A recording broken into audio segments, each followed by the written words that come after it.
comes down to. Just talk me through that. I knew he was going to try to push me out there, so I kind of let him push me the edge a little bit. And I knew hopefully I had enough time, but I was trying to kind of get him to give up a little bit on the edge, which he did, and I was able to cut away real quick there with a couple seconds left. Winning these matches all year, Kellen, you've won 1-0, you've gone into the overtime, won a ton of matches. At some point you think, like today, did it go through your mind at all that this might come back to bite me? No. Once you start thinking like that, then it's gonna. So the whole time, I'm confident. I was trying to get my stuff going, but, me and him wrestled pretty similar.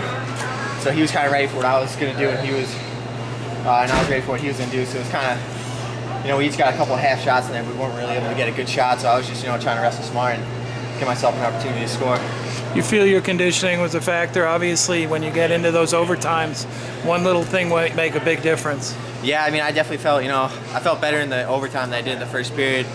Hour wanes and stuff like that. But, I felt great going in overtime. I wasn't tired at all. I actually shot a lot more in overtime than I did during the whole rest of the match. Your coach, Joe McFarland, after the Big Tens, he's seen a lot of wrestling. He's wrestled a lot. He's coached a lot of All-Americans. He said you're the best overtime wrestler he's ever seen. Can you talk about your psyche in overtime? Well, I'm pretty good because I got practice, a lot of practice, especially this year. But, I just go into every period like I'm going to win that period. And, I don't let little things get in my way in overtime, which some people get frustrated when they start getting tired. They start thinking about the ref too much. And, if a guy's pushing out like that, a lot of guys will get frustrated and start complaining and stuff like that, and that just takes away from it. Instead, I kind of was frustrated, but I went back in the middle and I, set up a new game plan to score on the edge of the mat. Now, there's one moment in the match where you were literally on the guy's back, hanging upside down. What was going through your head at that moment?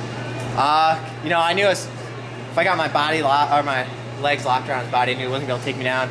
So I was just really hoping he wasn't going to turtle back me, jump backwards. I had that happen a couple years ago, and it wasn't fun. Gotcha. Got Montel Marion in the next round. He won it with the last second. Thoughts about competing against the Iowa opponent? I wrestled him earlier this year. It was a tough match. I had to come back and win in overtime against him. So, it's always tough to wrestle against an Iowa guy. And, I wrestled Iowa at home. So I don't know if we can get much worse than wrestling at Iowa. So hopefully probably be a little less of a factor here.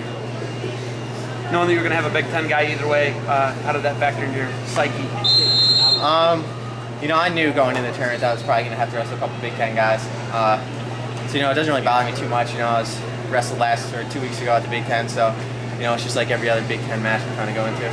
Close to home, does that help out? Yeah, it's good to see some friends and family here, so it's nice to be close to home.